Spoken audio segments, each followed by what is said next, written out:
दिसंबर की वह ठंडी शाम थी और ऑफिस पूरी तरह क्रिसमस के रंग में रंगा हुआ था। रिसेप्शन के पास सजा छोटा सा क्रिसमस ट्री, लाल सफेद लाइट्स और उसके नीचे रखे रंग बिरंगे गिफ्ट बॉक्स एक खुशनुमा माहौल बना रहे थे। हर साल की तरह इस बार भी सीक्रेट सेंटा का खेल शुरू हुआ। नियम वही थे, नाम गुप्त रहेगा और गिफ्ट बिना बताए दिया जाएगा। सब हंस रहे थे, कोई फोटो खींच रहा था तो कोई अंदाजे लगा रहा था कि किसका सेंटा कौन होगा। मुझे ये सब हमेशा से बचकाना लगता था, लेकिन इस बार माहौल में एक अजीब सी भारीपन महसूस हो रहा था जिसे मैं चाहकर भी नजरअंदाज नहीं कर पा रहा था। पहला गिफ्ट रिया को मिला, एक छोटा सा बॉक्स। जैसे ही उसने उसे खोला, उसका चेहरा अचानक सफेद पड़ गया। अंदर एक पुराना टूटा हुआ कंगन था। रिया की आंखें फटी की फटी रह गईं क्योंकि वह कंगन उसकी उस छोटी बहन का था जो बरसों पहले एक मेले में गायब हो गई थी। ये यहां कहां से आया? उसने कांपती आवाज में पूछा। किसी ने मजाक में उसे टाल दिया कि शायद कोई पुराना सामान होगा, लेकिन रिया की खामोशी ने सबको डरा दिया था। दूसरा गिफ्ट अमन को मिला, एक लिफाफा। अंदर एक पुरानी धुंधली फोटो थी जिसमें अमन किसी ऐसी जगह खड़ा था जिसे वह याद नहीं कर पा रहा था। फोटो में उसके पीछे एक काला साया खड़ा था जो बिल्कुल उसके गले पर हाथ रखने ही वाला था।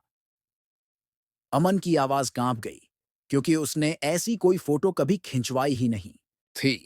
हंसी मजाक का माहौल अब धीरे धीरे डर में बदलने लगा था। तीसरा गिफ्ट मेरे नाम का था। मैंने उसे खोला तो अंदर एक पुरानी जंग लगी चाबी थी। साथ में एक छोटी सी पर्ची रखी थी जिस पर लिखा था, जिसे बंद रखा वही खुलना चाहिए।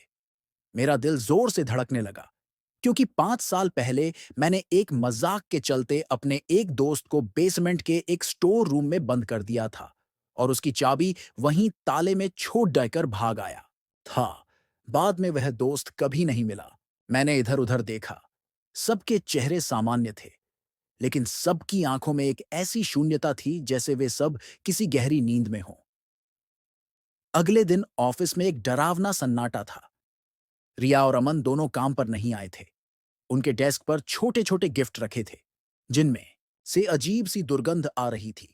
रिया के डेस्क पर एक फटा हुआ हॉस्पिटल बैंड था और अमन के डेस्क पर एक खून से सना हुआ दस्ताना। दोपहर तक खबर फैल गई कि पिछले साल सीक्रेट सैंटा खेलने के बाद एक कर्मचारी क्रिसमस की रात रहस्यमय तरीके से गायब हो गया था और पुलिस आज तक उसे ढूंढ नहीं पाई। जब मैंने पुराने रिकॉर्ड्स चेक किए तो पता चला कि पिछले साल की लिस्ट में सबसे आखिरी नाम सिर्फ सैंटा लिखा था, जिसकी कोई पहचान नहीं थी। शाम होते ही ऑफिस की लाइट्स अचानक टिमटिमाने लगीं। लाउडस्पीकर पर एक भारी और फटी हुई आवाज गूंजी, आखिरी गिफ्ट। मेरे नाम की घोषणा हुई। मैं कांपते कदमों से क्रिसमस ट्री की तरफ बढ़ा जहां एक बहुत बड़ा बॉक्स रखा था। जैसे ही मैंने ढक्कन हटाया, अंदर कोई गिफ्ट नहीं बल्कि एक बड़ा सा आईना था। उस आईने पर खून से मेरा नाम लिखा था और नीचे लिखा था, इस साल का सीक्रेट सैंटा तुम हो। उसी वक्त पूरे ऑफिस की लाइट्स बुझ गईं। चारों तरफ घुप अंधेरा छा गया। मेरे फोन पर एक मैसेज आया, अब तुम जानते हो कि तोहफा कैसे चुना जाता है। 5 साल पहले तुमने भी एक गिफ्ट दिया था। मुझे वह बंद कमरा याद आ गया जहां मैंने अपने दोस्त को छोड़ा था। अचानक लाइट्स वापस आईं। ऑफिस खाली था, सब गायब हो चुके थे। क्रिसमस ट्री के नीचे एक नया गिफ्ट रखा था जिस पर कोई नाम नहीं था। अगली सुबह जब ऑफिस खुला तो सब कुछ सामान्य था। काम वैसे ही चल रहा था जैसे कुछ हुआ ही ना हो। बस मेरी कुर्सी खाली थी। क्रिसमस ट्री के नीचे एक आखिरी डिब्बा बचा था जिसके टैग पर लिखा था, अगला साल। लोग कहते हैं कि सीक्रेट सैंटा हर साल बदलता है, लेकिन कुछ खेल कभी खत्म नहीं होते। वह चाबी आज भी उसी ताले में है, बस इंतजार है उस दरवाजे के खुलने का।